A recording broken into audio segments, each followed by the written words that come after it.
Shefeed football പിക്സിലേക്ക് ഏവർക്കും സ്വാഗതം. FIFA world cup Latin American യോഗ്യതാ മത്സരത്തിൽ നിലവിലെ ചാമ്പ്യന്മാരായ അർജന്റീനയെ നാളെ നേരിടുന്നത് ചിലിയാണ്. നാളെ പുലർച്ചെ ഇന്ത്യൻ സമയം 6:30 മത്സരം നടക്കുന്നത്. നമുക്കറിയാം, 2026 ഫിഫ വേൾഡ് കപ്പിന് ഓൾറെഡി യോഗ്യത ഉറപ്പിച്ച ടീമുകളിൽ ഒന്നാണ്, ലാറ്റിൻ അമേരിക്കയിൽ നിന്നുള്ള ടീമുകളിൽ ഒന്നാണ് നിലവിലെ ചാമ്പ്യന്മാരായ അർജന്റീന. അതുകൊണ്ട് തന്നെ വരാനിരിക്കുന്ന മത്സരങ്ങളൊന്നും കാര്യമായ പ്രഷറുകളൊന്നും ഇല്ലാതെ ശരിക്കും ലയണൽ സ്കലോണിയെ സംബന്ധിച്ചിടത്തോളം കൂടുതൽ യുവതാരങ്ങൾക്ക് അവസരങ്ങൾ സൃഷ്ടിക്കാനും 2026 ഫിഫ വേൾഡ് കപ്പിലേക്ക് കൂടുതൽ യുവതാരങ്ങളെ കണ്ടെത്താൻ വേണ്ടിയുള്ള ഒരു മത്സരങ്ങൾ കൂടിയായിരിക്കും.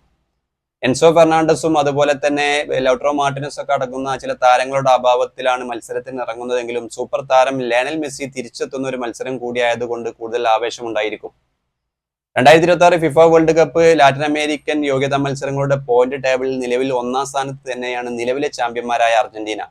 ചിലി ആവട്ടെ നിലവിൽ പോയിന്റ് ടേബിളിൽ 10-ാം സ്ഥാനത്താണ്. എന്തായാലും മെസ്സിയുടെ ഒരു തിരിച്ചുവരവുള്ള ഒരു മത്സരമായതുകൊണ്ട് തന്നെ കൂടുതൽ ആവേശം വരാനുള്ള സാധ്യത കൂടുതലാണ്. 2026 FIFA world cup Latin American യോഗ്യതാ മത്സരത്തിൽ അർജന്റീന ചിലി പോരാട്ടം വരുന്നത് നാളെയാണ്. ഇന്ത്യൻ സമയം പുലർച്ചെ 6:30 മത്സരം. ഈ വീഡിയോ ഇവിടെ അവസാനിക്കുന്നു. ഫുട്ബോൾ ലോകത്തെ കൂടുതൽ വിശേഷങ്ങളുമായി വീണ്ടും എത്താം.